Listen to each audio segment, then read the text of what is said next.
Welcome Mr. Kapil Sibal, Senior Advocate, ex-President SCBA, four-time President of the SCBA. I also welcome Mr. Vipin Nair, President SCORA, and all the senior advocates present here and members of the bar. Before we begin, I request the Honorable Chief Justice of India, the Honorable Judges of the Supreme Court of India, and all the esteemed guests to present here to kindly stand for 2 minutes in silence in memory of late Mrs. Vasanti Oka, mother of Honorable Mr. Justice Oka.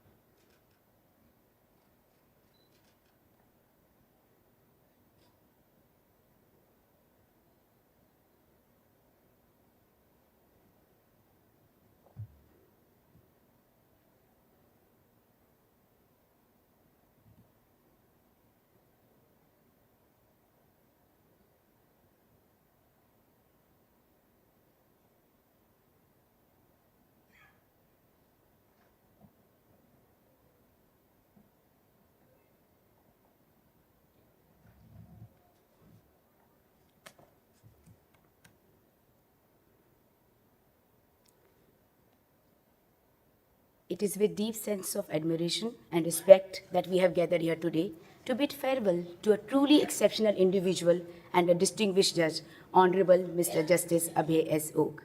Justice Oka's tenure, characterized by his deep commitment to constitutional rights, judicial integrity, and social justice. His judgments reflect a balance between legal rigor and empathy, leaving a lasting impact on Indian jurisprudence.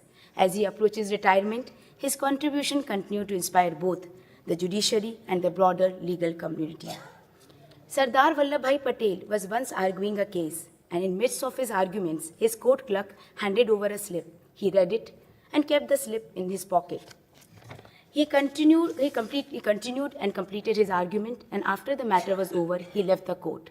The news of demise of his wife was mentioned in the slip. The remarkable incident shows the extraordinary commitment to sense of duty which he had. A similar level of commitment to work ethics was displayed by Justice Oka today when, despite the demise of his mother, he returned to attend the court on his final day and delivered 11 judgments. Sir, we salute you for your extraordinary commitment to the cause of justice.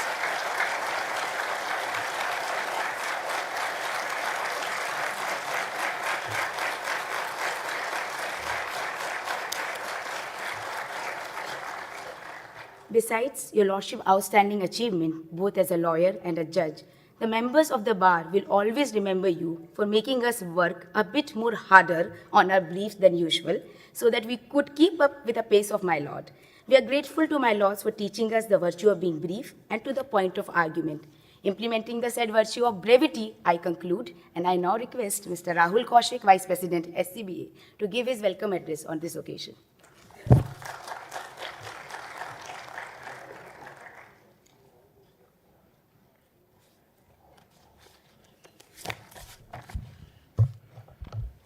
Honorable Mr. Justice B.R. Gavay, Chief Justice of India. Honorable Mr. Justice Abhay S. Oka, Judge Supreme Court. Family members of Justice Oka, Mrs. Anuja Oka, wife of Justice Oka. Mr. Akshay Oka, Akhil Oka, Divya Dhage, daughter-in-law of Justice Oka. Honorable Judges of the Supreme Court. Mr. R. Venkatramani, Learned Attorney General for India. Mr. Tushar Mehta, Learned Solicitor General of India. Other law officers. Shri Vikas Singh, President SCBA. Pragya Baghel, Honorary Secretary SCBA, Mr. Vipin Nair, President SCORA, Mr. Amit Sharma, Vice President SCORA, and Mr. Nikhil Jain, Honorary Secretary SCORA, Senior Advocates, and my fellow colleagues at the bar, a very good evening to you all. On behalf of the whole Executive Committee, I welcome you all. I also wish to congratulate Honorable Mr. Justice B.R. Gavay, Chief Justice of India, who took over as Chief Justice of India 10 days back. And in this period of 8-10 days, he has already done two things which were really an issue in the bar. That is letter circulation in which new guidelines have come, and the sequence of all courts which were coming in the morning would now come up in the supplementary list in the evening a day before, and lawyers can plan for their matters accordingly. Justice Gavay was member of the Chamber Allotment Committee when 500 lawyers were allotted chambers in D Block Additional Building Complex, along with Justice Suryakant and Justice A.K. Maheshwari. and a demand to build cubicles on ground floor, first floor, and third floor, accepting 70 lawyers for the allotted cubicles also. Sir, the bar has a lot of expectations from you. You were the member of the Chamber Allotment Committee when 500 lawyers were allotted Chamber 3 years back. It's a request if the formalities can be completed fast for the 1.33. Yes, I missed that, yes. In fact, I was coming to that. 1.33 acre land near ITO so that more chambers can be constructed for lawyers there. Just a request also, if the museum which has been made in the earlier judges library can be shifted somewhere else, as it is in the high security zone and not many people come there, and the space can be utilized for conference room and other facilities for lawyers. Not many of you are aware when we never used to get this hall. Justice Gavay, along with the other honorable judges who were in line to become Chief Justice of India, came with us. I was secretary at that time, and Mr. Vikas Singh was the president. They came on a Sunday, and Justice Gavay said, in Bombay High Court, we gave one of the court for the farewell, so why not an auditorium for the lawyers? So this is what he said that time. Now coming to Justice Oka, for whom all of us have gathered here, who is retiring today, it is both a privilege and an emotional moment for me to stand before you today, to bid farewell not just to a judge, but a judicial institution in himself. Honorable Mr. Justice Abhay Oka hails from a family with legal background, as his father, Srinivas W. Oka, was a renowned lawyer. He did his bachelor's in science from Mumbai University and decided to become an engineer. However, destiny had other plans, and he did law and enrolled as an advocate on 28th June 1983 and started practicing in Thane District Court in the chamber of his father, Srinivas Oka.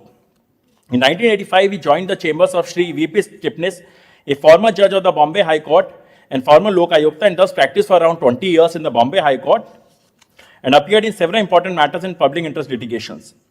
He was elevated as additional judge of the Bombay High Court on 29th August 2003 and appointed as permanent judge from 12th November 2005. He took oath as Chief Justice of High Court of Karnataka on 10th May 2019. During his tenure as a High Court judge, he passed many orders on environmental protection and for better living conditions in Bangalore and Bombay. He is known for his orders on civil liberties. During the COVID-19 pandemic, he passed several orders protecting the rights of migrant workers, standing up for the right of privacy, or his strong view against handcuffing of accused, calling it a direct assault on Article 21. Justice Oka more than lived up to his name Abhay, which translates to without fear. This is not the only admirable quality that he has though. During his tenure as Chief Justice of Karnataka High Court, he personally welcomed back a staff member of the court who had recovered from COVID-19. Justice Oka had monitored the health of every judicial officer and staff member who had contracted the virus, which shows his human qualities. Justice Oka believes that if one must succeed in the High Court, to succeed in the High Courts or Supreme Court, they must spend a few years as a lawyer in trial courts. He has credited his success to his time in trial courts. Justice Oka said that district and taluka courts play an important role in providing justice to common people. Therefore, they are the core of the judicial system and should not be looked upon as secondary courts. He took oath as judge of the Supreme Court of India on 31st August 21.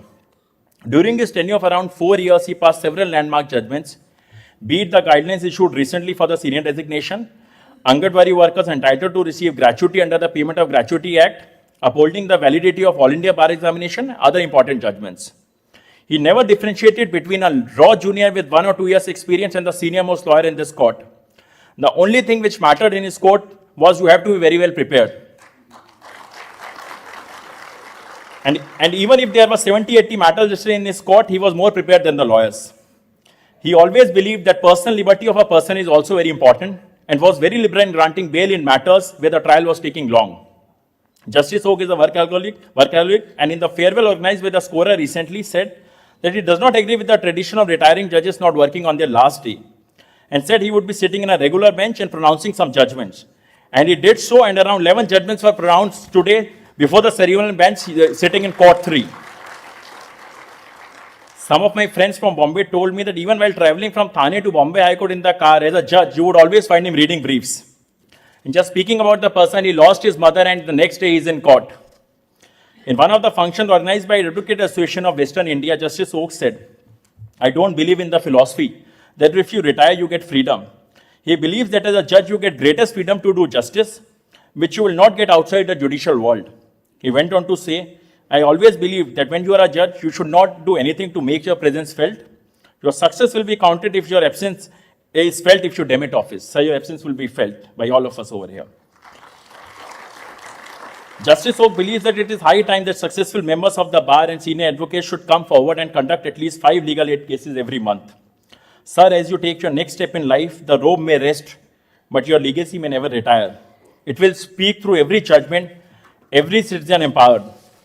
Before I close, I also with a heavy heart express my condolences to the whole family of Justice Oak on the recent passing of his beloved mother, Srimati Vasanti Oak, just 2 days back.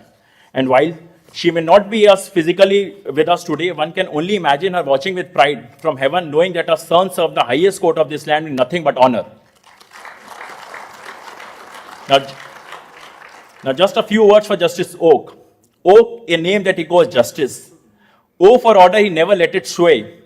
K for the kindness in every word he had say. A for the anchor of rights in dismay. Justice Oak led law in the noblest way. He spoke for the silent, stood for the just, with a spine of steel and a heart of trust. From Thane to top, his journey is of flame, and history shall whisper forever his name. Thank you.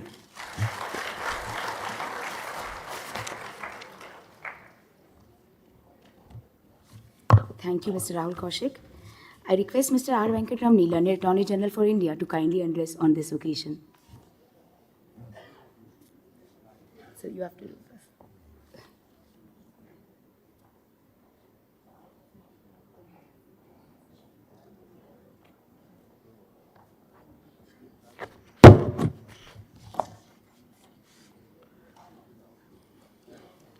How do we bid a farewell to a great and discerning mind, the mind of Justice Oka, whose mind and heart never minded towards rest as ordinary mortals like me would like to snatch? How do we say we allow you to depart from our midst, from the engaging job of doing justice, even while you never wish to stay away from eating or talking or thinking and even sleeping with thoughts of justice and doing justice? So it is, one can say, that even as retirement by reason of age may come, we are here today to tell you, great judge, that as long as your mind wishes to explore the frontiers of law and justice, let it be your treasure. Further, I stand here as a Lilliputian, too small to capture a pen portrait of your seminal contributions to law and justice. This Oka occupies a tall space along with those great judges who shaped the contours of the Supreme Court to be what it is today. I was grappling with a job, a pleasant job of drawing a portrait of your incisive reflections on shaping the course of justice in every case that came before you. Farewell speeches are not rituals. They are thoughts which sincerely come to us. I do feel so good about what I may like to say about you as a humanist and as an explorer. Democracy informed by constitutional law has given us expectations, the law that people did not have, let us say, at the time of the enactment of the Constitution. We live in an age of unbounded confidence in the value and efficacy of law as an engine of social and moral improvement. The spread of parliamentary democracy across most of the world has invariably been followed by rising public expectations of the state of which the courts are a part. The state has become a provider of basic standards of public amenity, the guarantor of minimal levels of security, and increasingly, the regulator of economic activity and protector against every misfortune of every kind. The public expects nothing else. Yet protection at this level calls for a general scheme of our rights and a more intrusive role for law. People have expectations of law today they did not have probably in Koch's time or some 60 years ago when the UN Charter and the Universal Declaration of Human Rights came to be drafted. Popular expectations of law are by historical standards exceptionally high now. All this calls for constitutional discourses and the exercise of a discretion of a high ordering in the courts.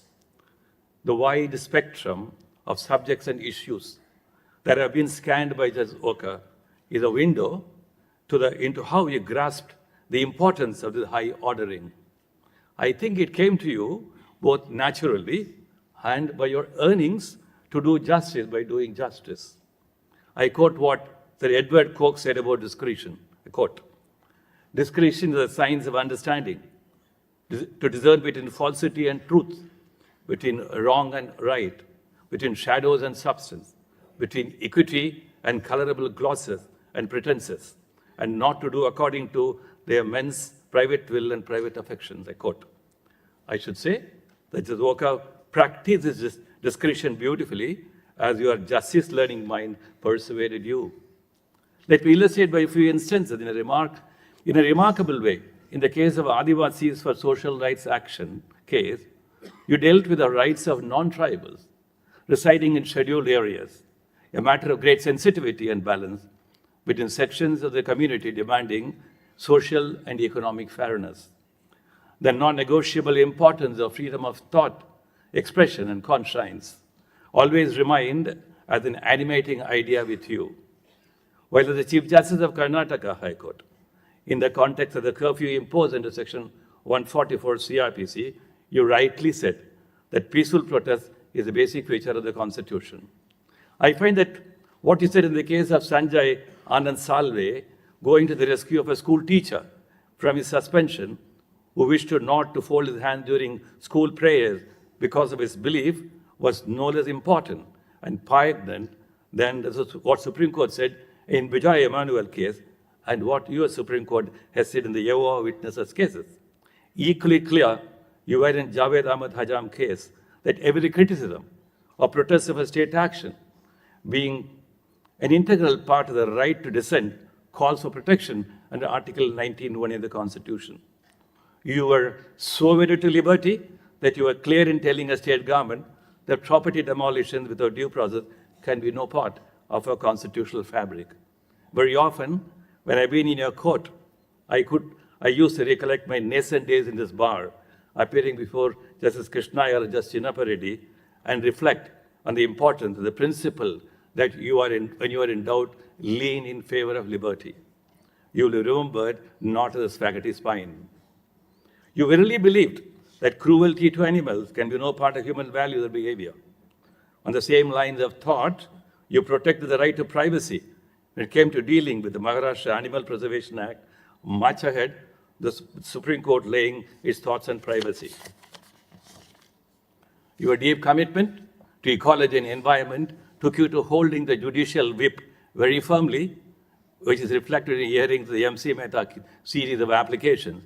The orders you passed therein are disapproving relaxations in matters of environmental notification, including your non-approvals of executive laxity in tree cuttings, though seemingly small but significant for due process.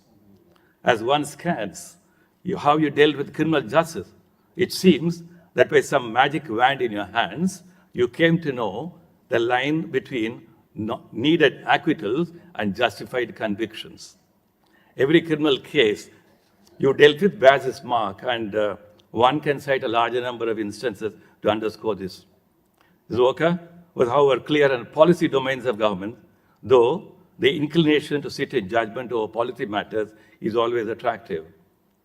Robert Hildroner, in his book, An Inquiry into the Human Prospect, on going to the roots of matter in inquiry, wrote thus, I quote, "If radicalism is to go to the roots, as the term implies, it must be prepared to examine the nature of man in ways much more courageous and much less pietistic than those it uses in the name of humanism. Only on such basis it can hope to build ideas and programs that may be able to withstand the tempest of events whose source lies both as challenge and response within men themselves," I quote. I say that this is, however, possible only if the mind understands and inclines and yearns to know the roots of human suffering and joy and of man's existential burdens, perceive human inequalities as historical processes, is concerned with understanding the great capacity of human mind to choose and promote economic and political process as most appropriate to realization of human freedom from the clutches of wanton greed, recognize the right to dissent as germane to the struggle for for total human freedom, only if the mind is not closed to inquiry and reform. Justice Oka's mind was wedded to this sublime inquiry. The bar is not bidding farewell, but wishing a great reflective and productive life ahead, beyond SLPs. You may serve many causes beyond cause lists. Let your family cherish great memories and remind you of taking some time for them, and to you too, I wish you a great life.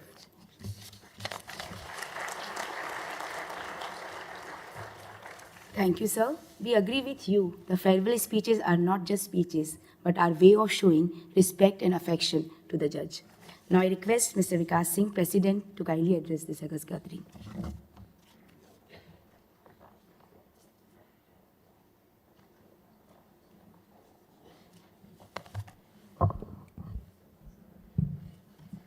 Honorable the Chief Justice of India, Justice B.R. Gavai, Honorable Judges of this Court, Learned Attorney General of India, Learned Solicitor General of India, law officers of this Court, members of the family of Justice Abhay Oka, members of the Executive Committee of the SCBA, Shri Vipin Nair, President SCORA, members of the Executive Committee of SCORA, members of the Bar, ladies and gentlemen. We have gathered here today to bid farewell to one of our most dynamic and progressive judges of this court of today's time.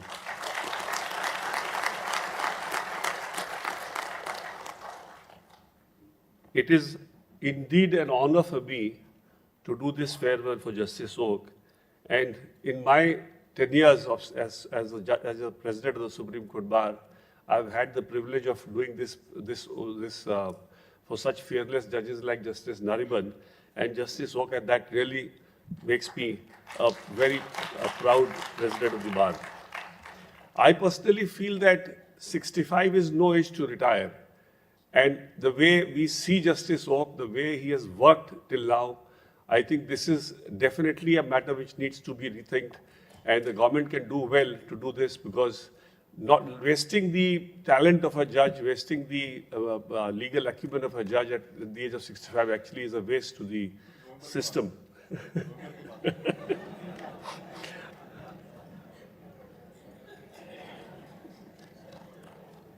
We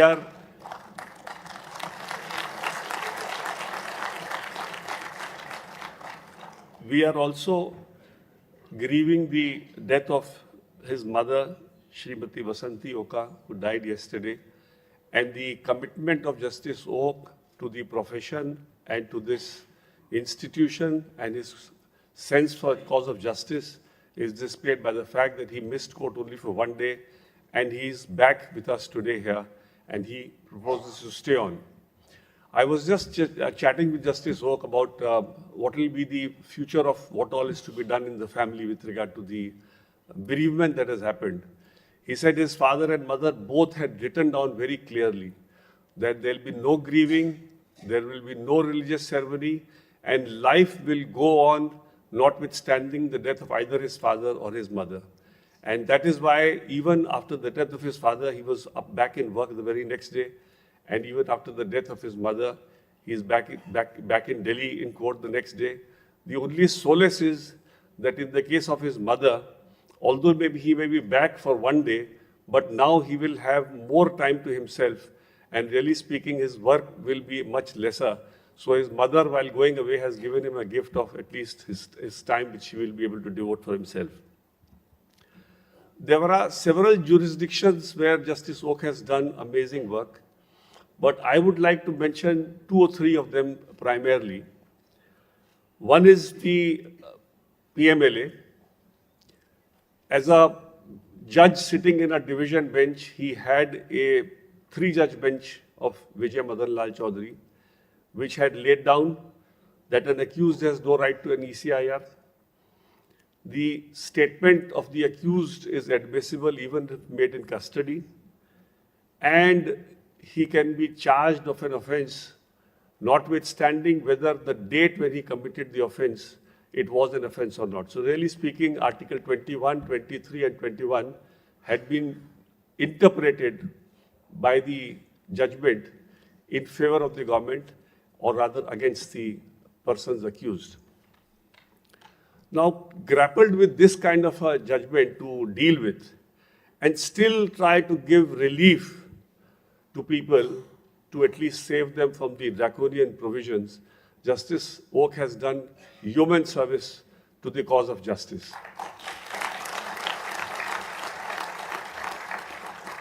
He provided that a grounds of arrest should be given to an accused when he is to be arrested.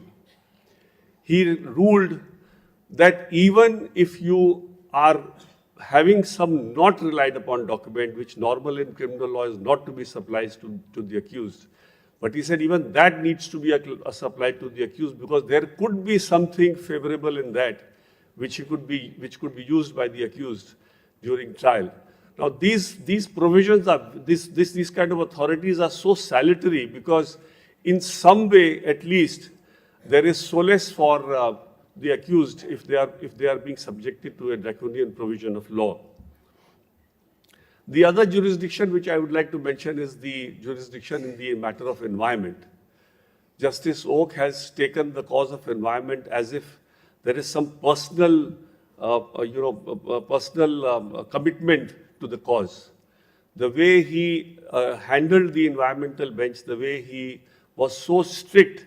I remember in Delhi, when CNG was first being thought of, there was a huge hue and cry that if CNG is started, there'll be no petrol pumps giving enough CNG and people will be suffering badly. That time also the environment bench took a very strong call and said that no, it has to be implemented, happen what may. And for a couple of years, the environment remained better. Similarly, Justice Oka has taken several steps, including having the tree census, also of ensuring that the maximum within the framework that can be done for the purpose of cleaning the environment should be done, because Delhi, amongst the cities of the world, is one of the most polluted city in the world, and every step taken in that direction is really commendable, and we must all appreciate the human work done by Justice Oka. Whenever a litigant comes to the Supreme Court, or for that matter in any court, the expectation is to get justice. And when it comes to the court, one expects that one will get justice and not be bogged down by technicalities. I have the privilege of saying the Solicitor General has mentioned that he was on the other side. Of course, he said it with a great amount of sport in the morning. We have been on this side. We have had the benefit of his judgments. The fact that he was ready to give relief to a common man, to a common lawyer, if he had made out a case, speaks how well this institution has been under whatever jurisdiction that he dealt with during his tenure.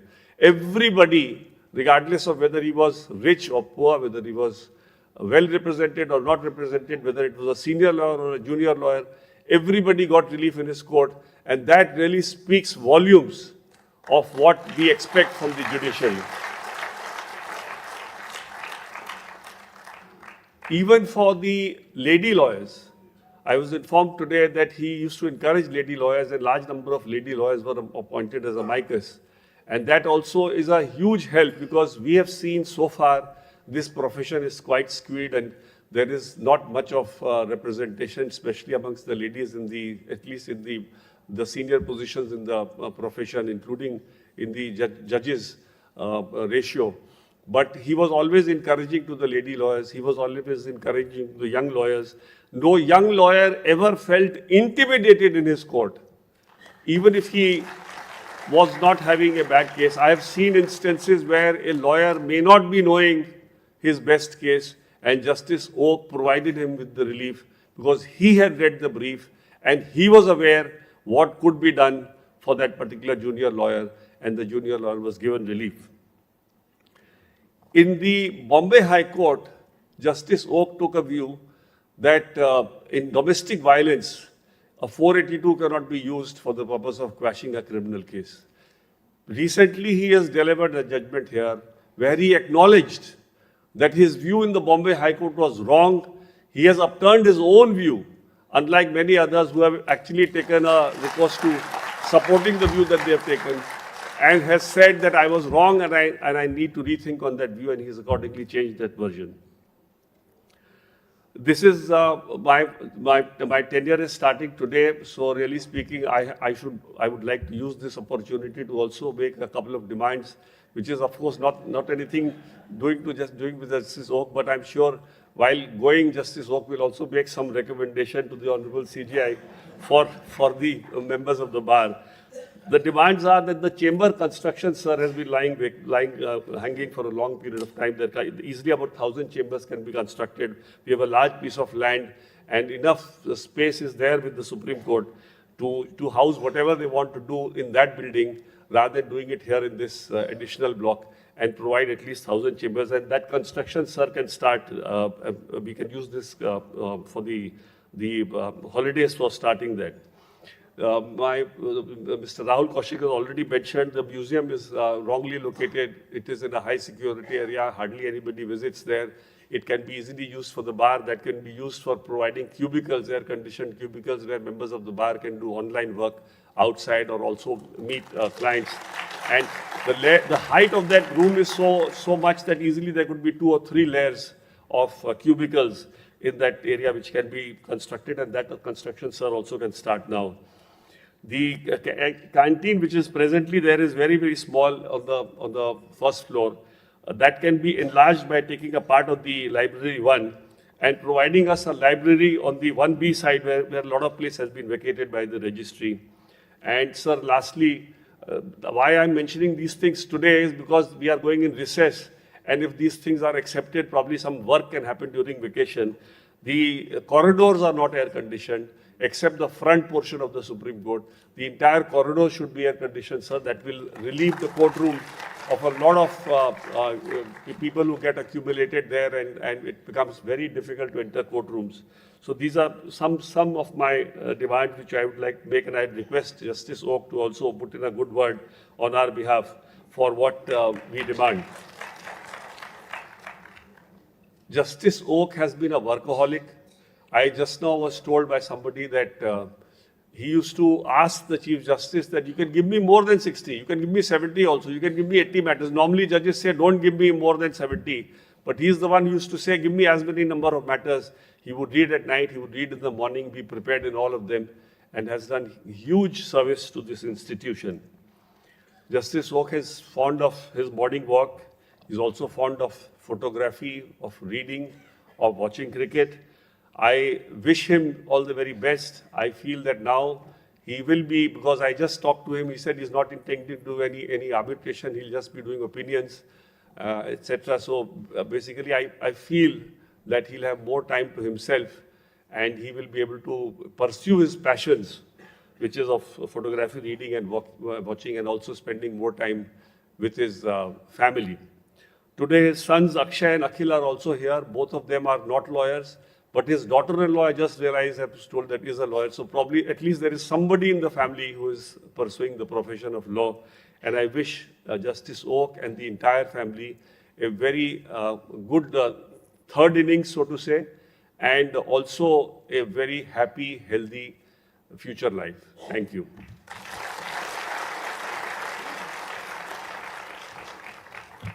Thank you, sir.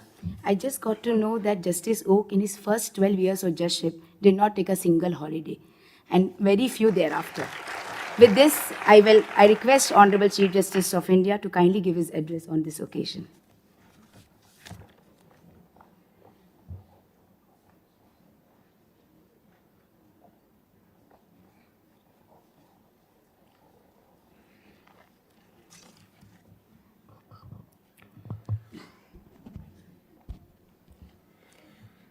My dear friend for last 40 years, and whose journey we are all assembled here to celebrate, Honorable Justice Abhay Oka,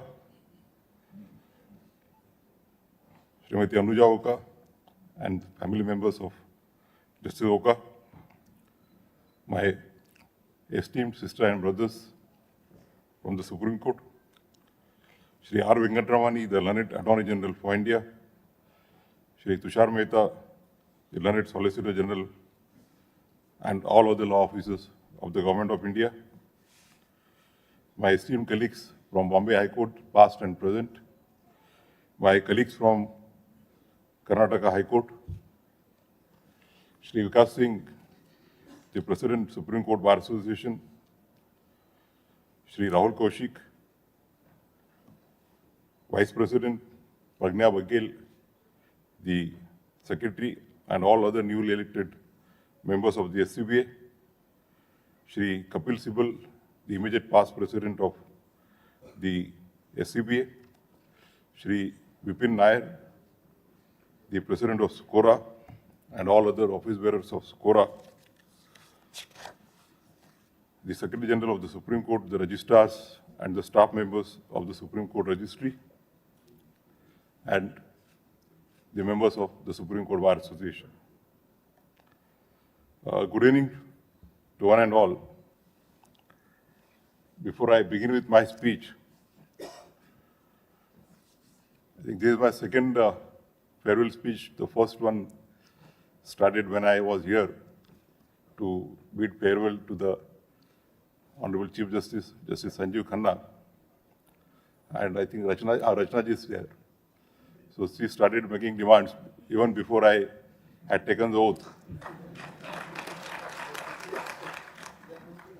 Kapil ji said that gifts are not demanded. They should come naturally. When my turn came to speak, I said that at least with my past track record, you should not have any apprehensions. So, and therefore, though Rahul and Vikas ji have made several demands, this is not an occasion to reflect on that. I think I had rightly rejected the request of Mr. Vikrant Yadav for a felicitation by the SCBA. I think I will reiterate that. Immediately after I took over as CJI, we had a chamber meeting on the very next day because Justice Vikramnath and Justice Dulia were to leave on the other day. And we have taken various decisions like the permission to circulate the letter, the sequencing which creates a lot of problems. So we have requested all my colleagues that they should give the sequences by 5 o'clock prior evening so that they can be published in the supplementary list and the lawyers can arrange their diary accordingly. The other decision that we have taken is with regard to removal of the glass partition, which was demanded by the bar for last several months. So I think when all of you come back after partial working days, I'm yet to get used to it, you will see the Supreme Court in its original format.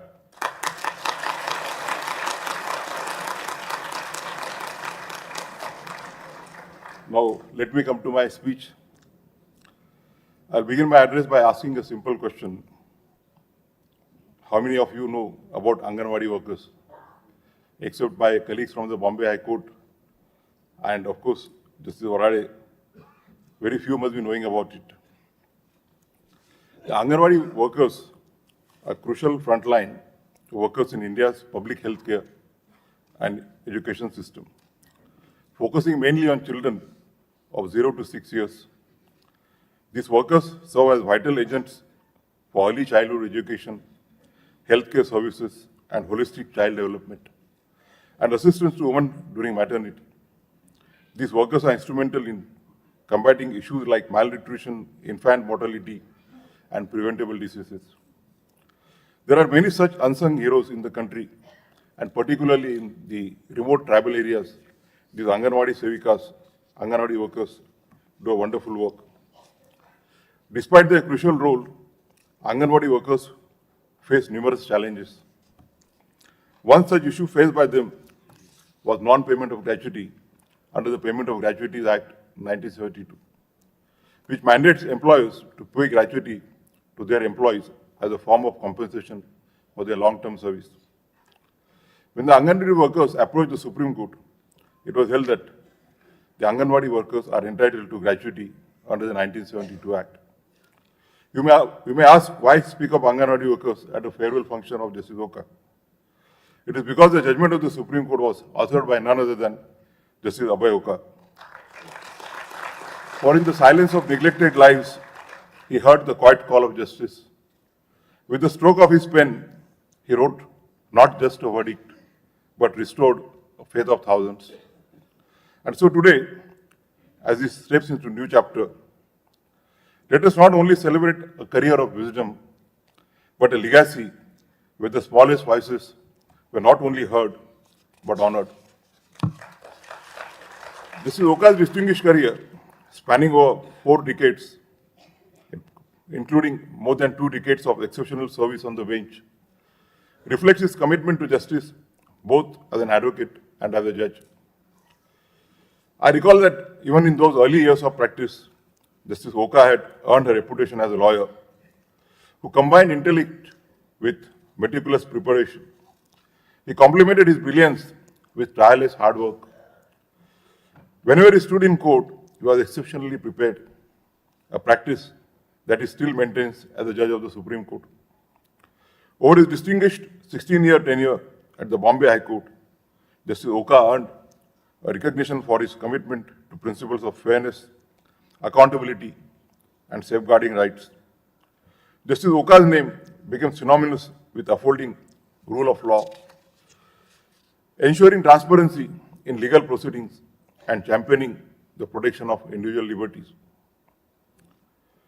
On a personal note, our journey has always been simultaneous. We started practice in Mumbai almost at the same time. After 5 years, I shifted to Nagpur. We became judges almost at the same time. He became in August, I became in November. And then in 2019, when I was given a hint that I'm being called here, Justice Oka and one another colleague were senior to me. And I went to his chamber and I told him that I have got such a message, so what should I do? He said graciously that the Bombay quota is already full, and I know that you are not going from Bombay quota, and if you go from some other quota in which I can't go, and if my friend is getting an opportunity to become Chief Justice of India, I'll be the most happiest person.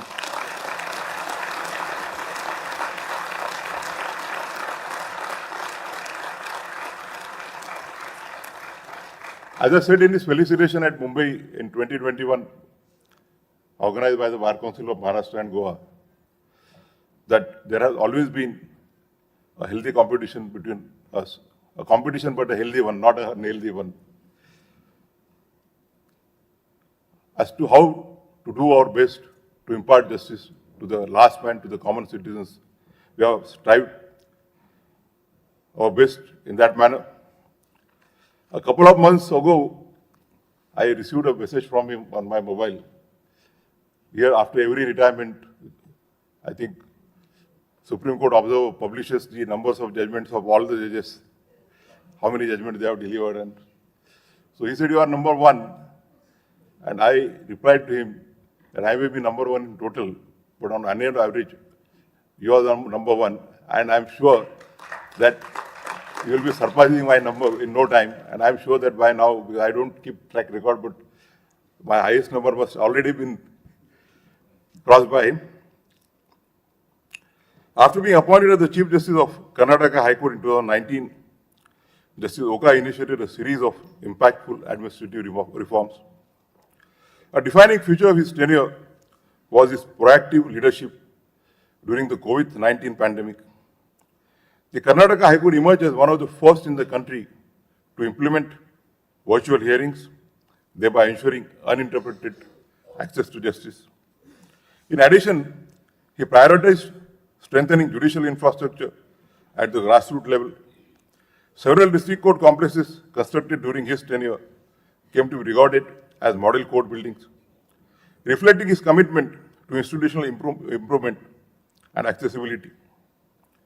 As a matter of fact, Justice Oka, myself and 2 of my colleagues present here, Justice Revati Mohite Dere and Justice Makarand Karnik, We also had an opportunity to work on the Infrastructure and Buildings Committee of the Bombay High Court.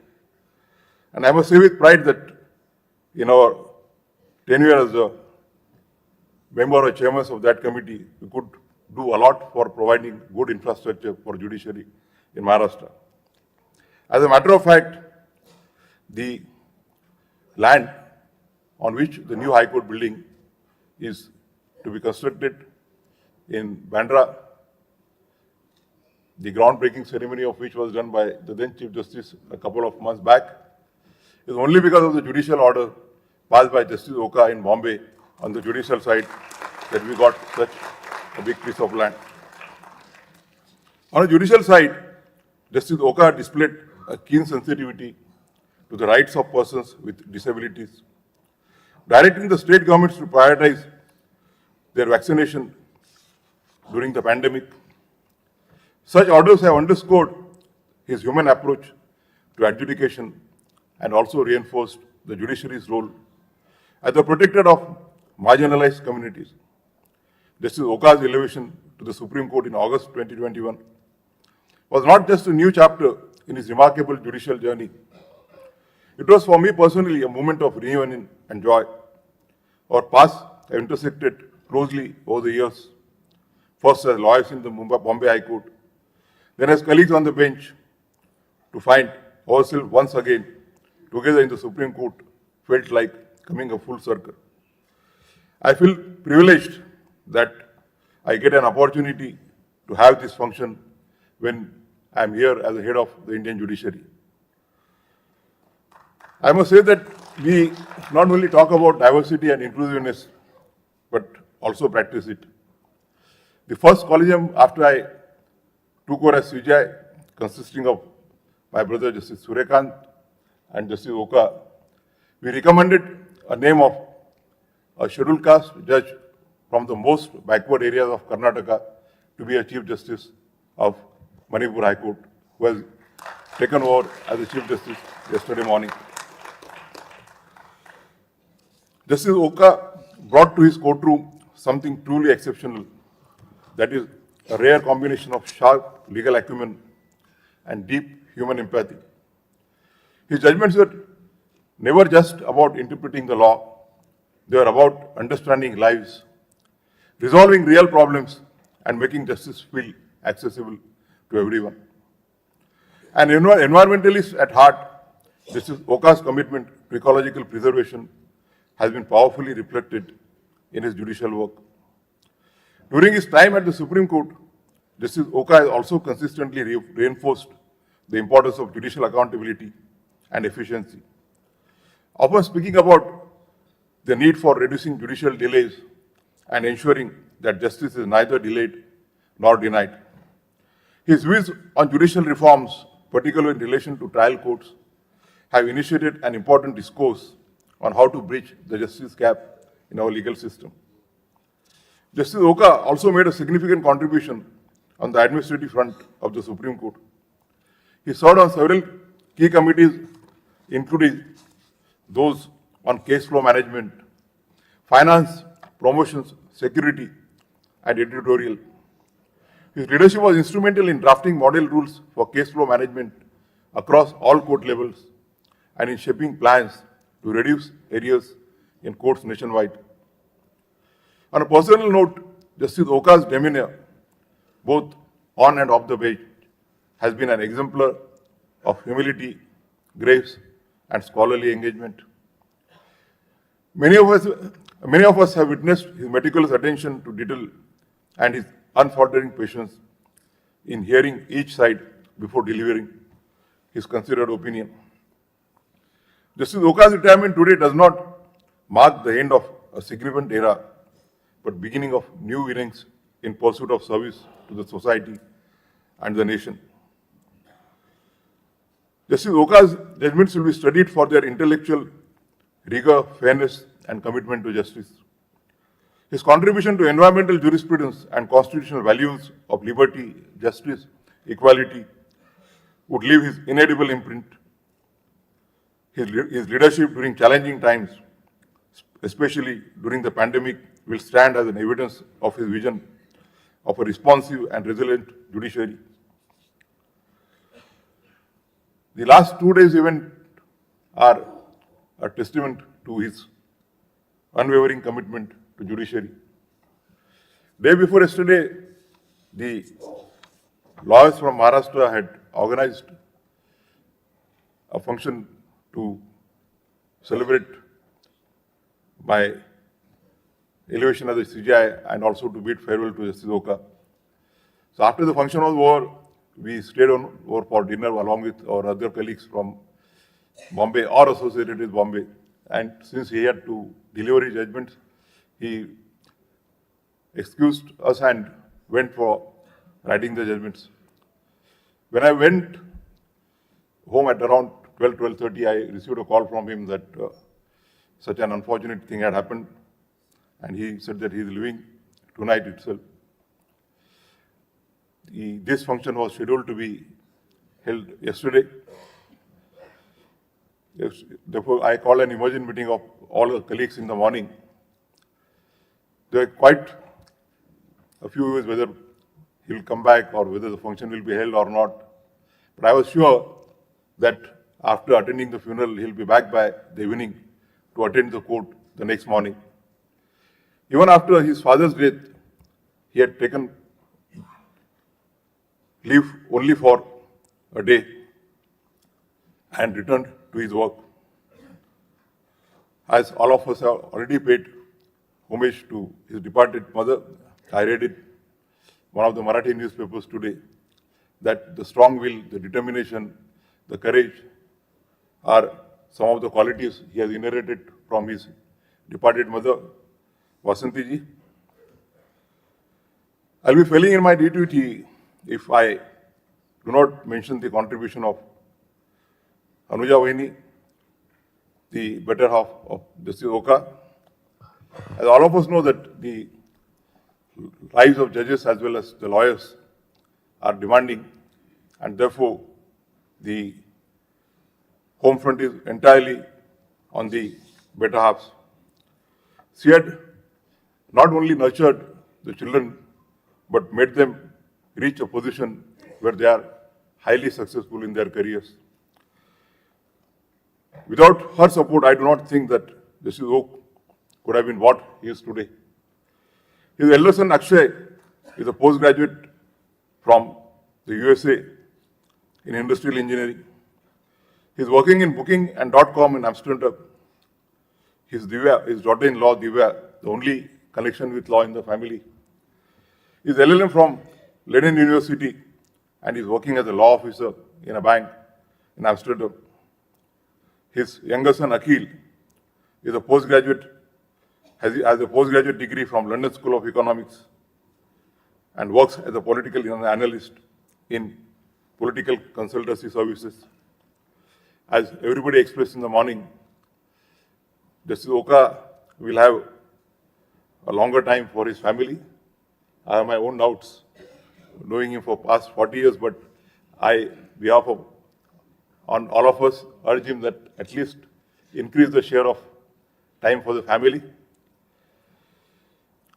As we bid farewell to a truly remarkable judge, we express our deepest gratitude for his invaluable contributions to the judiciary and the nation.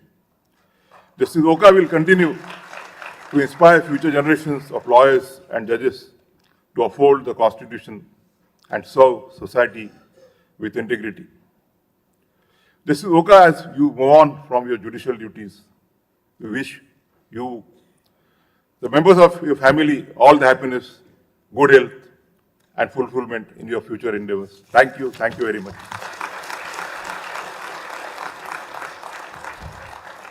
Thank you, sir.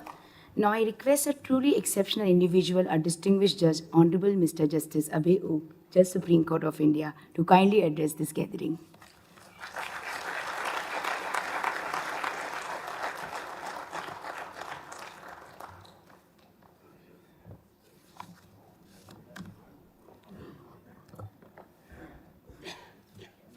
Justice Bhushan Gavai,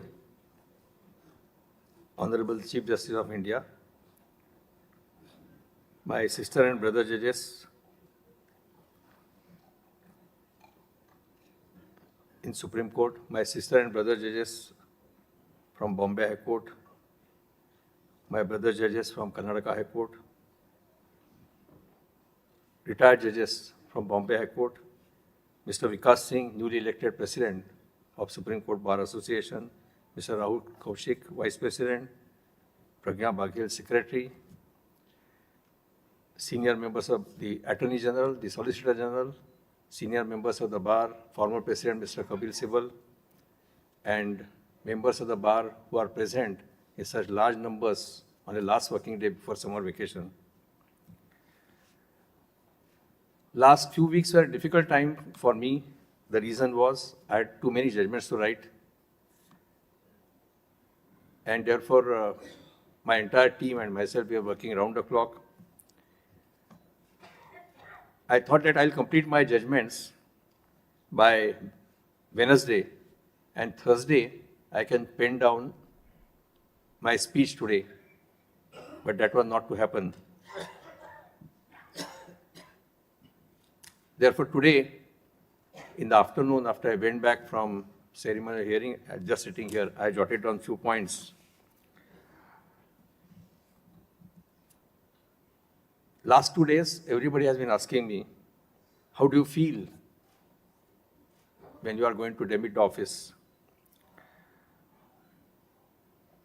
I think President said what I said in Bombay, or President or Vice President, that I don't look forward for freedom, because I always believed that judges have freedom to do justice, and that freedom is not available when you are not a judge.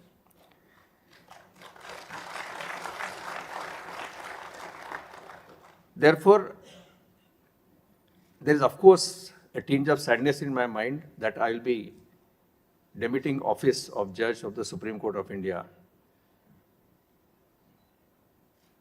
I have been a judge of 3 constitutional courts for last 21 years and 9 months.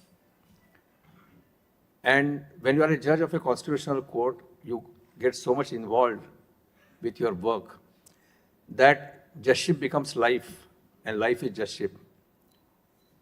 And that is one transition I'll have to face, and I will have to find out whether there is any life outside the justice.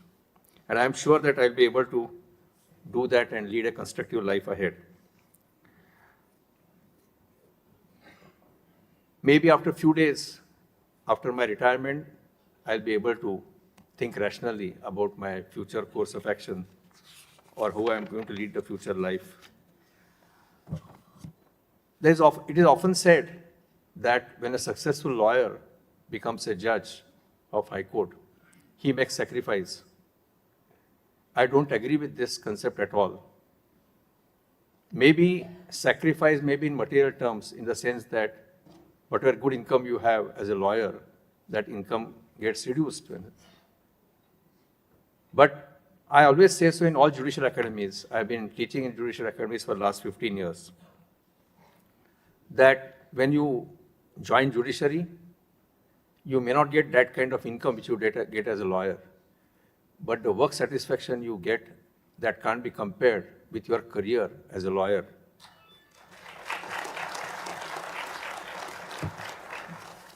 And judgeship, it's a beautiful concept. When you are a lawyer, you may be a very good lawyer, but your performance is constrained by your opponent, your own client. Sometimes you face very hostile judge. So you may be a good lawyer, but there are several constraints on your performance. But if you are a judge, when you sit in the court, nobody controls you except the Constitution and the law and your own conscience.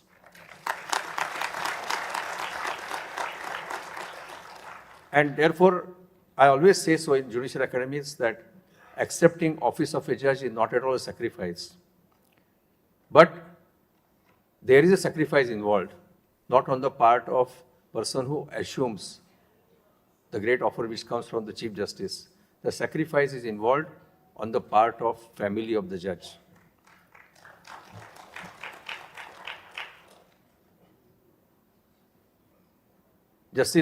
Brother Justice Gavay talked about my wife Anuja. Perhaps the maximum sacrifice was by her. One more sacrifice I want to tell you, very few people know about it. My father was a very distinguished lawyer, civil lawyer, practicing in one of the most prosperous districts near Mumbai, where there is a lot of commercial work. The day my appointment came in 2003 as a judge of the Bombay High Court, he was on the height of the profession. Immediately he told me that he is going to quit the practice. He not only left the practice, he never entered the premises of the court. He continued to sit in his office, and whatever consultation work came to him, he continued to do that. So, maximum sacrifice is by my wife, Anuja, my parents, and you know, if you want to succeed as a judge, if you have botheration at your home front, you won't be able to do that kind of work which is expected of you. So the entire family, my parents, my wife, my children, my brother, Dr. Ajit Oak, his wife, Varsha, as a family unit, they supported me. And in a lighter vein, I want to thank my sons for a different reason. That both of them kept distance from the legal profession.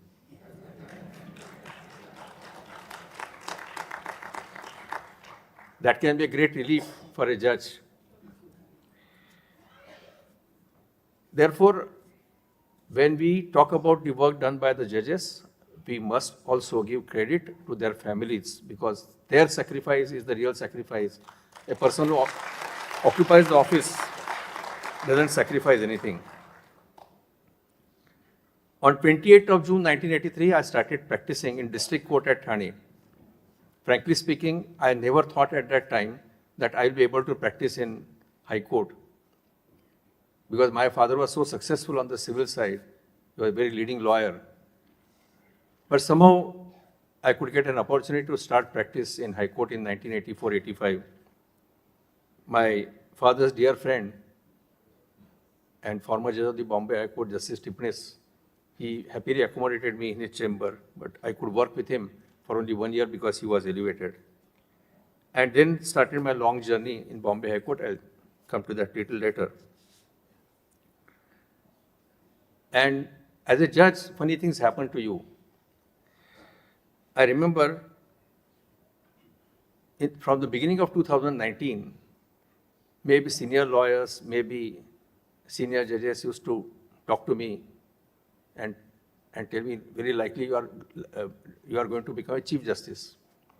Somebody told me that I'll go to Jammu and Kashmir. Somebody said I'll go to Kerala. Somebody said I'll go to Mizoram, Manipur, Tripura. But surprisingly, nobody told me that I'll become Chief Justice in Karnataka. But Collegium thought so. And there's a very interesting story about my elevation to Bombay High Court. I'm not going to tell that story to you, because other day in Bar Council function in Bombay, Justice Gavay has publicly assured that he'll come out with that story after 24th November. That story is only part of it. I'll tell that in 2000 or 2001, myself and Justice Gavay were called by different senior judges, and where our consent was taken, informal consent was taken. The subsequent part of the story, I'll leave it to Justice Gavay to tell. I'm not going to tell you. But only fascinating part in today's contest, I want to tell you that my name was recommended on 15th of February 2003, and warrant was issued on 14th of August 2003. Perhaps you may not be able to believe that this can happen in 6 months. Today it takes maybe 2 years, 3 years, I don't know. It may be more also. So it was a great privilege for me to go to Karnataka. And before I went to Karnataka, it was a great learning experience for me to be in Bombay High Court. I must acknowledge my Chief Justices. When I was in practice, I was purely a civil practitioner, mainly practicing on civil and writ side. But my Chief Justices made me work on the criminal side. And they ensured that I work on all branches. I had done trial work in Bombay High Court. I had sat on the company jurisdiction. I sat on the insolvency jurisdiction. All jurisdictions. I got experience because of great Chief Justices which I had. And therefore, my task in Karnataka was very easy. In the afternoon, Madhavi Diman referred to something which happened in 2006. But I believe that there are few things which must be kept secret. And perhaps why she said that, I know that she felt that perhaps I may say openly what happened at that time, but some other day and some other occasion. When you undertake a long journey by aeroplane, there are always turbulences. There were turbulences. I remember in 2017 something happened. And the Bombay bar is so strong and so powerful, they fight fiercely for independence of judiciary. Something happened in August 2017, and within 72 hours, Bombay Bar Association passed an unanimous resolution condemning those who interfered with the interfered with the process of justice. So every time, I must acknowledge that every time, Bombay Bar firmly stood behind me. Same is Bangalore. Mr. Ranganath is here, who was president of the Bangalore Bar Association. He always supported me very constructively. My experience in Bombay helped me to work in Karnataka. And again, few funny things I must tell you. From the year 2000, stories started appearing in newspapers that Supreme Court is going to consider, so Collegium is going to consider several names for elevation. So in 2020 and 2021, all those newspaper reports used to appear, but one name was absent in that was my name. Therefore, August 2nd week, it came to me as a shock when the then Chief Justice of India said that my name is being recommended by the Collegium, because psychologically I was prepared to work hard in Karnataka. I had drawn action plan, what I will do till May 22 before demitting office.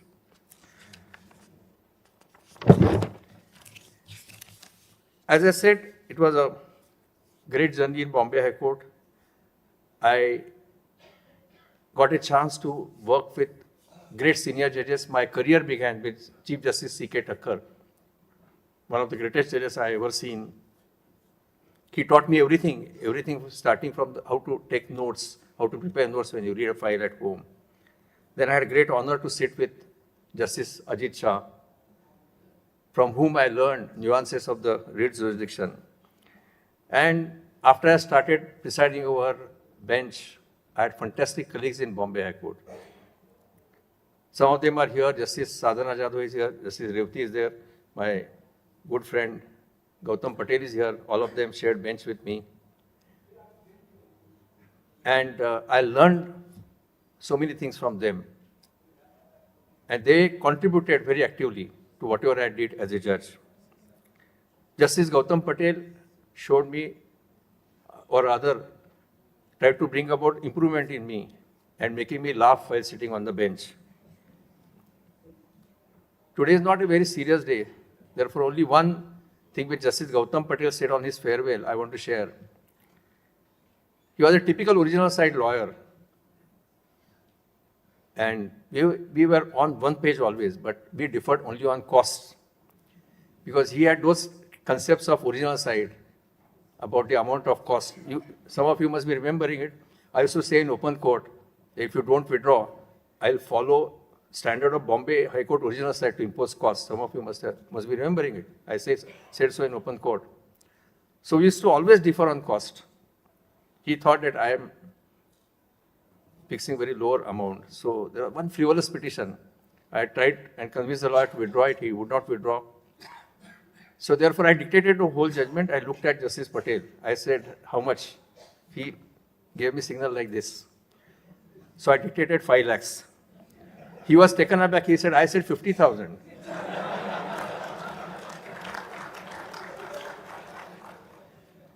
But I must say that order was confirmed by Supreme Court with cost of 5 lakhs.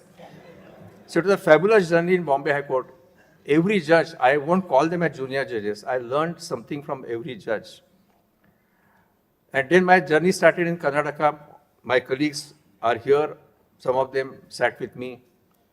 And in Karnataka, I decided one thing, that I'll start from 2018 batch, and I'll allow every judge in order of seniority to sit with me. And in pandemic, I ensured that all judges sit with me during pandemic. So it was a fantastic journey in Karnataka because of my colleagues. I mean, because there's so much to learn if you go to other court. I remember my first day in court hall number 1 in Karnataka. Something basic I had to learn, because in all high courts and in Supreme Court, you will find that senior judge sits on the right-hand side and junior judge sits on the left-hand side. In Karnataka, exactly it is reverse. So I sat with Justice P.S. Dinesh Kumar. I almost occupied the wrong seat on the first day, but he corrected me. So it was a great journey in Karnataka also, and even in Supreme Court. I must thank all my Chief Justices and especially my colleagues who sat with me in division bench after I started heading a bench. Justice Bindal, Justice Sanjay Karol, Justice Pankaj Mittal, Justice Ujjwal Bhuyan. I must say that he sat with me almost for 10 months and contributed a great extent, had such a pleasant experience from everybody.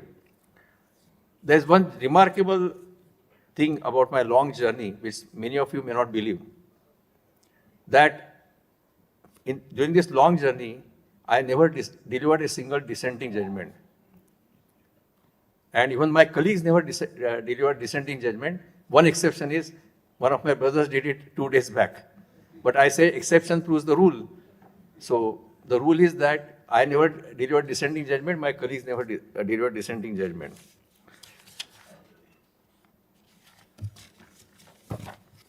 There are so many things which I want to say. I started by saying something which Madhavi Diwan said about 2006. In fact, during last few days, my office is receiving requests from my friends in media that I should give interview. I have taken a stand that, firstly, talking to media when I'm holding office is out of question. I never did that. I never want to do that. But I had told them that I will need some cooling period of about 2 to 3 months.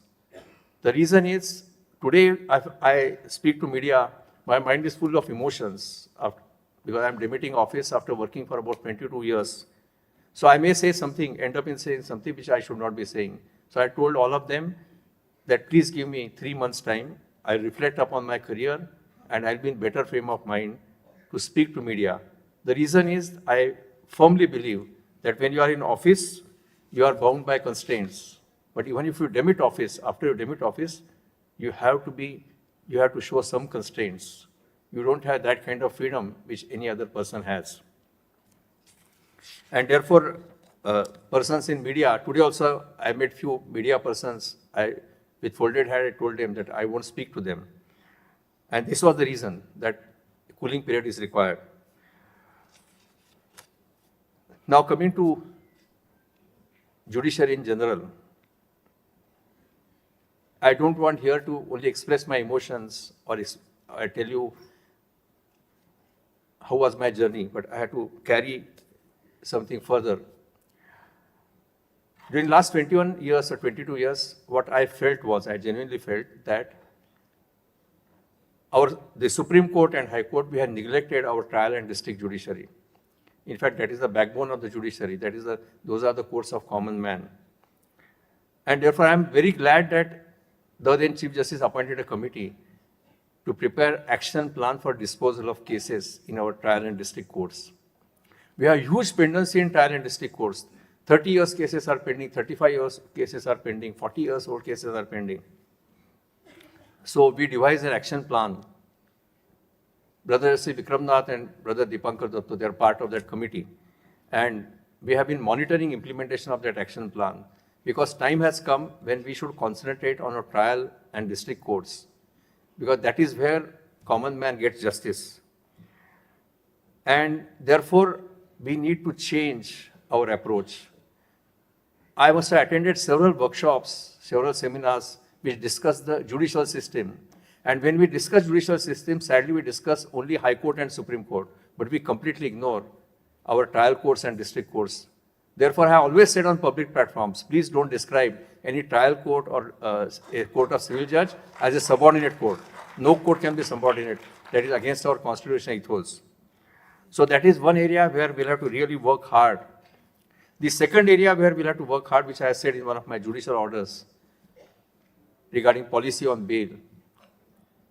Every high court, every bigger high court has pendency of criminal appeals. 20 years old, 25 years old criminal appeals are pending. 20 years or 25 years old first appeals and second appeals are pending. But that's the basic grassroots level litigation we have. And court like Allahabad is always working with half the strength. Something needs to be done urgently. I always felt, especially in criminal matters, that we sitting in High Court give priority to appeals against conviction of those who are in jail. We forget the appeals of accused who are on bail. So 20 years after a person is released on bail, you deal with 302 appeal. And then if you want to confirm the sentence, it's very harsh because you have to send somebody to jail after a gap of 20 years. So these are the areas, and especially even civil matters. If partition suit is going to take 30 years or 40 years, what relief we are going to give to common man? So these are the areas where we need to work very hard. In fact, we have made endeavor to, I must again thank the Chief Justice for that purpose, endeavor to devise action plan for disposal of old cases in high courts. Of course, high courts are constitutional courts. Therefore, we have only given that as a suggestion. So these are the few areas on which perhaps we'll have to work. Because sitting in Supreme Court, we can't be thinking only about Supreme Court. We have to think about common man, common litigant. And when we think about common man and common litigant, we must think about our trial and district courts. About Supreme Court also, I want to say something. I am very happy that Chief Justice Khanna took us on the path of transparency. Chief Justice Khanna took every decision by taking into confidence every judge of the Supreme Court. My dear friend Justice Bhushan Gavai has democratic values in his blood. His father was chairperson of Legislative Council in Maharashtra. And as I said in Bar Council function, in practice days, I used to appear in many political matters. So every political leader used to come to me and used to say that they are not seen Democrat like his father. And therefore, I am so happy that Justice Bhushan Gavai is the Chief Justice, and therefore I am going to take liberties of making few suggestions. I am not going to make demands like Mr. Vikas Singh, only few suggestions. And before I make those suggestions, perhaps you have seen the approach of the new Chief Justice. The practice of letters has returned, and many other decisions which he has taken. And he has taken those decisions in full court meeting, not in his own chamber.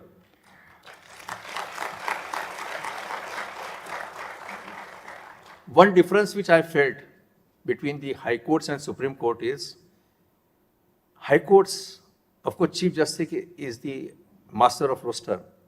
But in High Courts, the High Courts function more democratically than the Supreme Court, because there is an administrative committee in place of first 5 judges. And that administrative committee takes major important decisions regarding the administration. The High Courts function through committees. Somehow I found during last 3 years and more that the Supreme Court is Chief Justice centric court. And I think we need to change that, because Supreme Court is a court of 34 judges who come from different areas of our country. And therefore,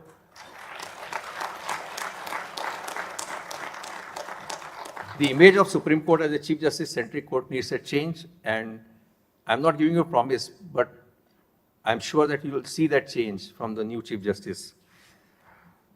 The other aspect which always bothered me, bothered me in Karnataka also, that why only selected matters should be listed. And therefore, thanks to my senior colleagues, Justice Nagaratna, Justice Arvind Kumar, I got fantastic support from them. And in pandemic, we tried to introduce auto rating system. So nobody is supposed to mention any matter. All cases will be listed automatically, whether objections are rectified or not. And therefore, we must do something like this. Otherwise, why people complain that why some case is listed on the next day, but some other case remains pending for 20 days or even more than that. And perhaps one solution which I found was, in High Court, there is a fixed roster. And once there is a fixed roster, even that does not give discretion even to the Chief Justice. All matters are listed before appropriate benches as per the roster. After having worked in constitutional courts for almost 22 years, I believe in one thing. We cannot have better listing unless we reduce the manual intervention to the minimum.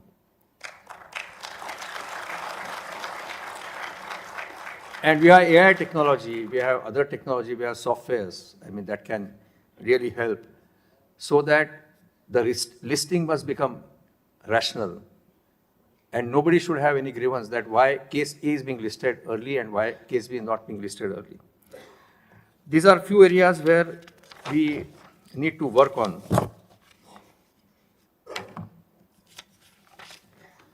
Because ultimately, we must remember that Supreme Court is not only constitutional court, it's an appellate court.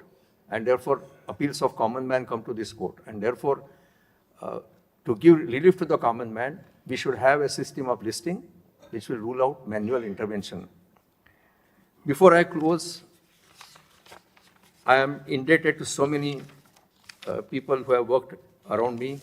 I'm not going to say about high courts because then list will be too long. I started with my family. I already given all the credit to them. My own family, my parents, my brother, his family.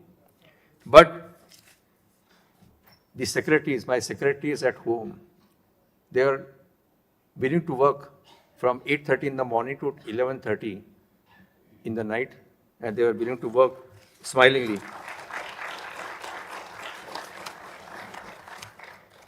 The ministerial staff in my house, they are also very enthusiastic, because thrice a week I listed MC Mehta case, and lifting files of MC Mehta case, you require trained wet lifter. So all of them were extremely cooperative. My court staff, the court master, the secretaries in the court, they're very, very effective.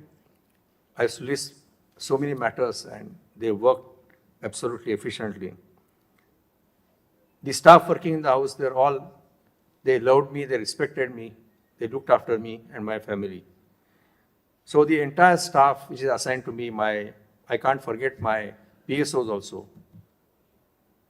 They were simply excellent, and without their cooperation, I could not have done even 50% of work which I had done. And I can't forget my law clerks. At first batch of law clerks,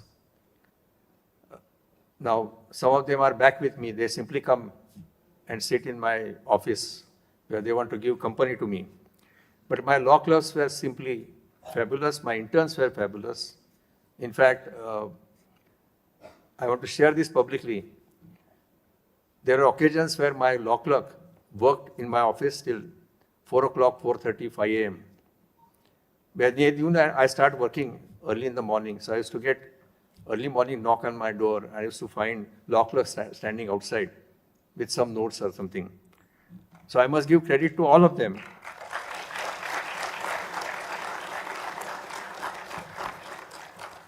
I wanted to take names of all my staff members, all members of registry.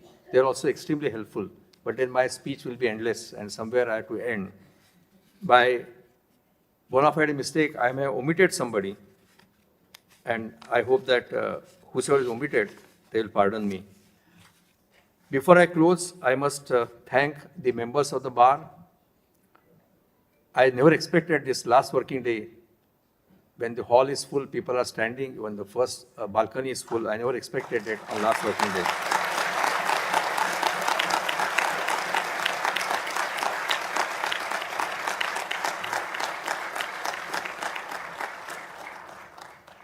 I thank all of you for your cooperation.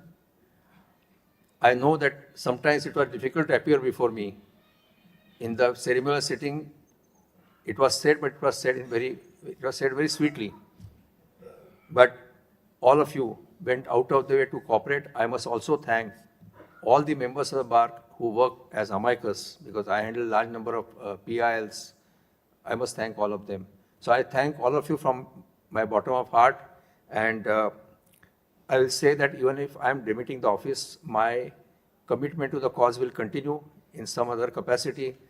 I will always devote time to the cause of justice. Thank you.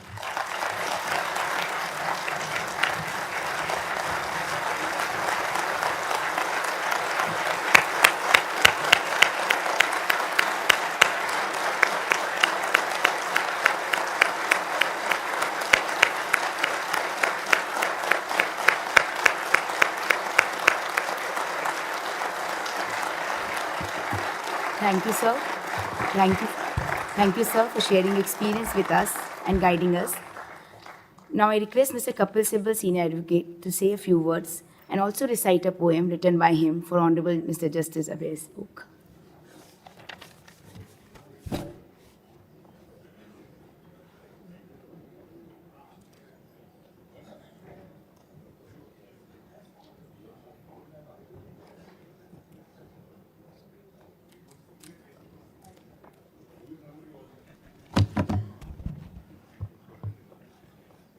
My Lord, the Chief Justice of India, Justice B.R. Gavai,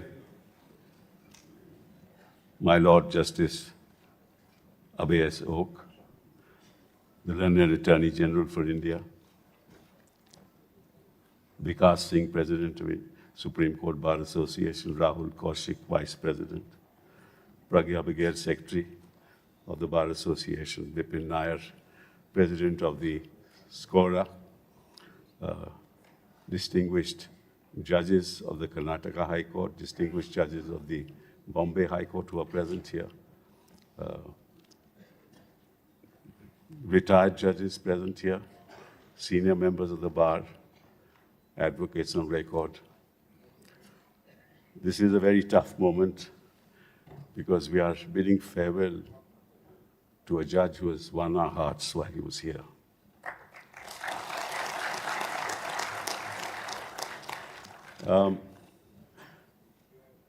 Just think about it. Why do we remember judges? And if you go to the history of the court, what are the great judges that you think of? And you will realize that there is a thematic connection to all that. All judges who protected the citizens' freedom have always been remembered.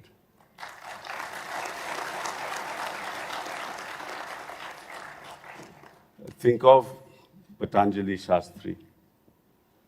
Think of A.K. Gopalan. Think of Keshav Bharti case. Think of Justice Bhagwati's great judgments on Article 14. So all the great judgments of this court have a thematic connection, which is the protection of freedom. And in that pantheon, Justice Oka, you will be in line.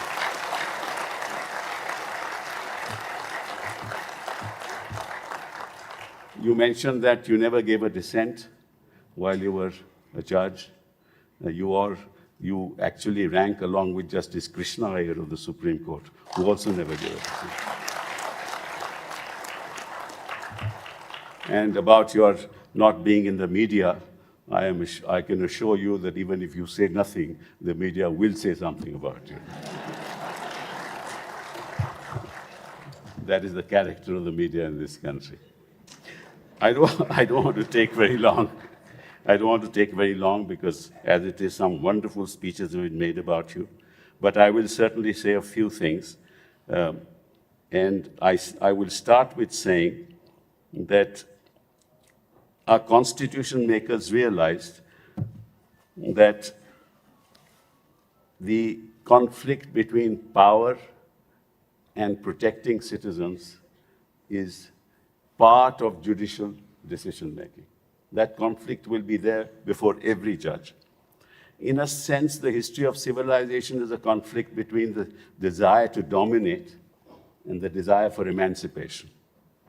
This is true of the desire to get freedom from the dominance of colonial powers. It is the desire for women to be free in the context of the mindset, the misogynistic mindset in our society. It is desire for the less privileged classes to break the shackles of dominance. It's the desire to reject cultural dominance, political dominance. That's the history of civilization. And courts exist to ensure that systems do not dominate the citizen of this country. And it is those judges who protect the freedoms of the people of this country that will always be remembered.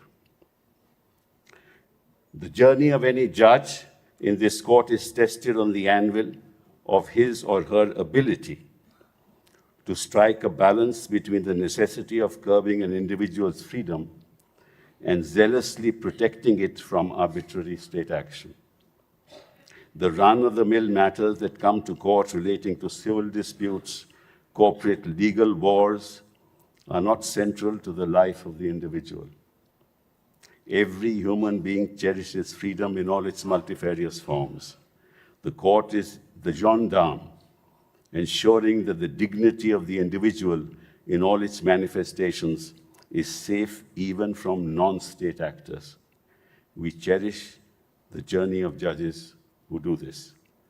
Justice Oka, you passed this test with flying colors.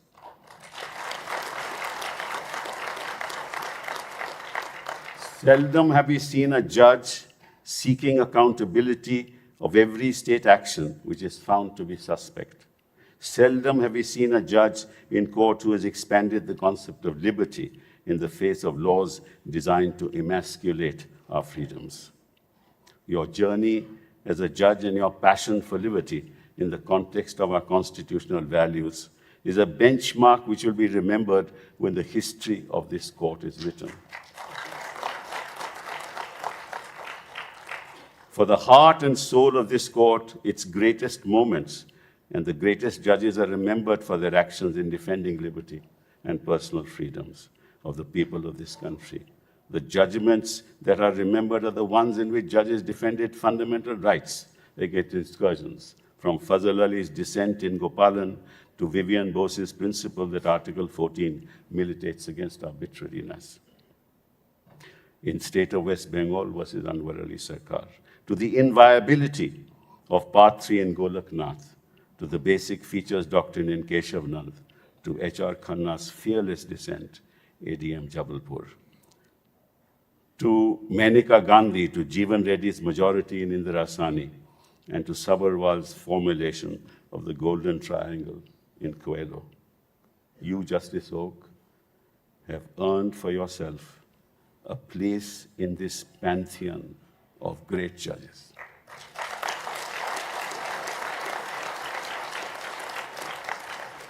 You will be remembered for your candor, your transparency, your forthrightness, and your ability to unveil the motivations involved in the exercise of power to diminish human freedoms.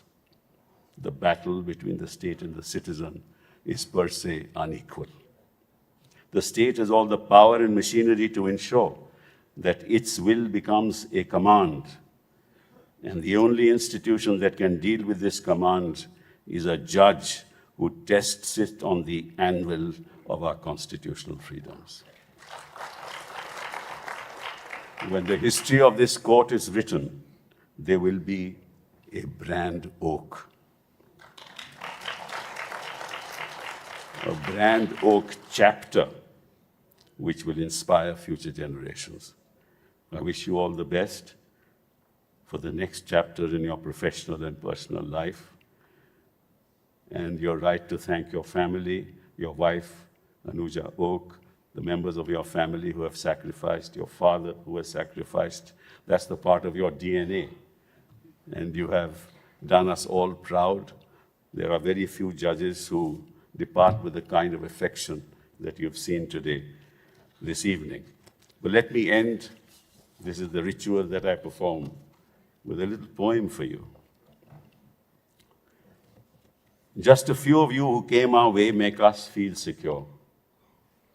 Keeping our freedom's flame alive, your instincts pristine pure. That is the kind of judge we want for justice to prevail, calling a spade, upright, forthright, and unafraid.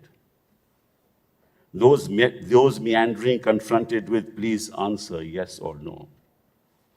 Any attempt to prevaricate, not a safe way to go. Passion for law runs through your veins and justice pumps your heart. Across the bar, exception none hold you in great regard. Powers who exceed their brief acting with impunity tested all such actions on their constitutionality. A few of those who dare to bowl a googly in your court, you cited it before they bowled, handle it with comport.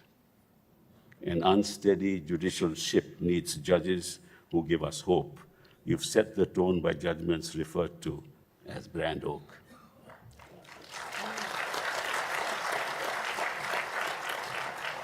For you have left a legacy that's hard to ever match. Your judgments have such clarity, rendered with quick dispatch.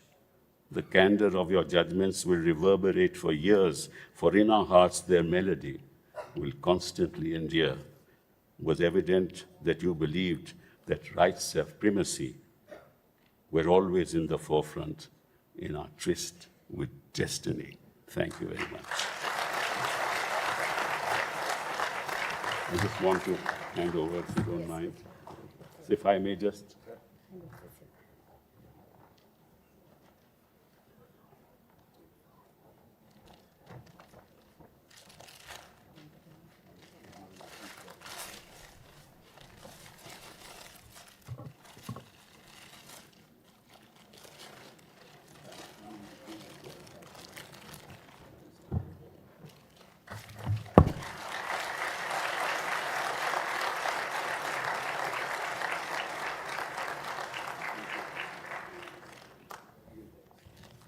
I also request Mr. R. Venkatramani, the late Attorney General for India, to also to gift a book to Justice Oak.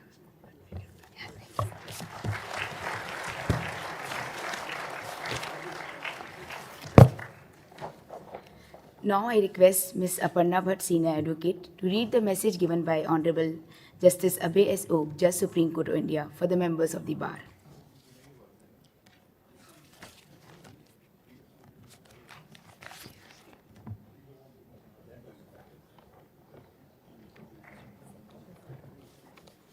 My Lord the Chief Justice and other judges of the court, and everyone present here. I'm not addressing everyone because to save time. I think it's my privilege for having been asked to read Justice Oak's message to all of us.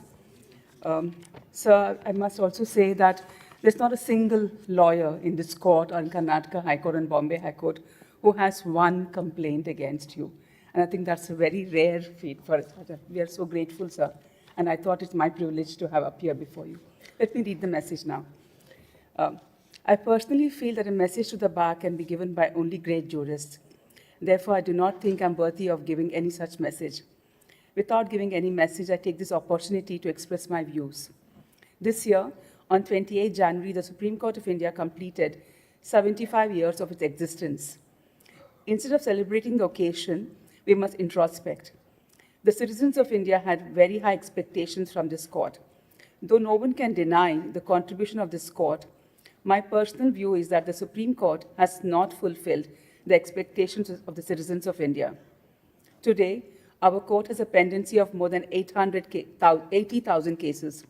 Our court is not only a constitutional court, but it is the highest appellate court of the country. That is how the filing of cases in this court is ever increasing. We have sanctioned strength of 34 judges. Even with the sanctioned strength, we are not in a position to control the arrears.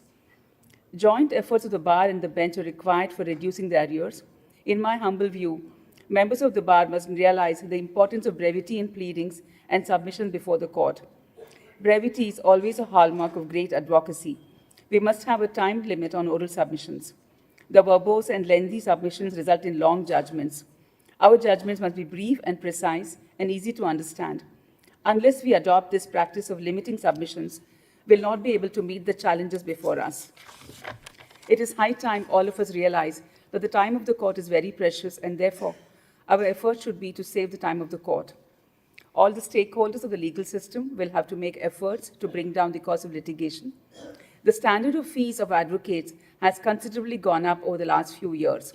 Therefore, not only poor people, but also those who belong to the higher middle class find it extremely difficult to litigate.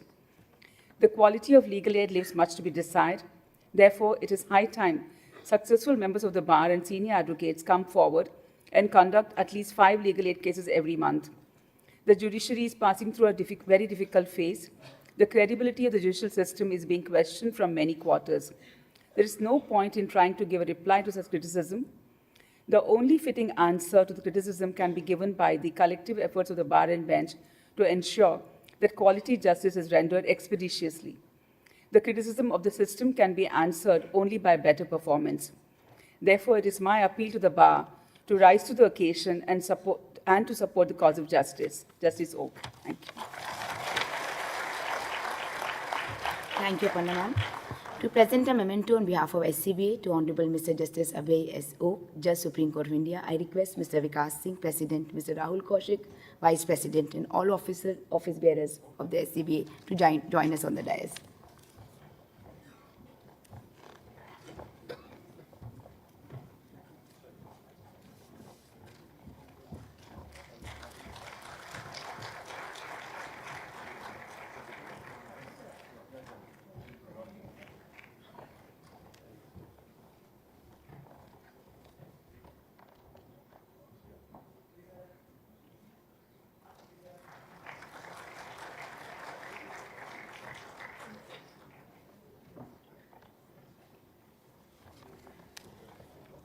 I request Mr. Minesh Dubey, Joint Secretary, SCBA, to give vote of thanks.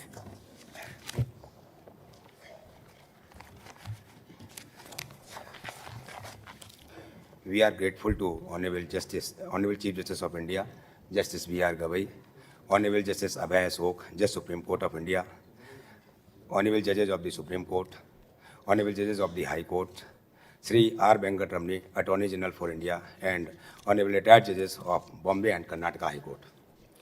We are also thankful to Anuja Ma'am, wife of Justice Oka, Sri Abhay Oka, Sri Akhil Oka, son of Justice Oka, Ms. Divya Dhage, daughter-in-law of Justice Oka, and other family members for accepting our invitation. We are also thank Sri Tushar Mehta, London Solicitor General of India, other distinguished law officers, Sri Vipin Nair, President, ISKORA, other office bearer of ISKORA, Mr. Kapil Sibal, former President of SCBA, Mr. Sukumar Parjoshi, Ms. Rachna Srivastava, Vice President of SCBA, Mr. K.C. Koshik, Mr. Rohit Pandey, former Secretary of SCBA, Mr. Swamijit Pani, Ms. Neena Gupta, member of GICC, and Mr. Devrat, former Secretary of ISKORA, senior advocates and members of the bar. It is a profound privilege to stand before you today and extend our heartfelt gratitude on this occasion, the farewell of Your Lordship, Justice Abhay S. Oka, Judge Supreme Court of India. Your Lordship tenure has been marked by unwavering dedications, remarkable legal acumen, and steadfast commitment to constitutional values. Your judgments have not only shaped jurisprudence, but have also inspired generations of legal professionals with their clarity, fairness, and deep-rooted sense of justice. On behalf of everyone present, we extend our deepest appreciation for Your Lordship invaluable contributions to the judiciary. Your wisdom, integrity, and pursuit of justice will remain a guiding force for all of us. Your Lordship, we wholeheartedly wish you a life filled with happiness, good health, and continued fulfillment in all your endeavors. I extend my sincere thanks to Learned Secretary General Sri Bharat Parasar, other registrars of Supreme Court, and the media persons for their presence and support in making the function successful. I request all office bearer of the SCBA to come on the dais for photograph.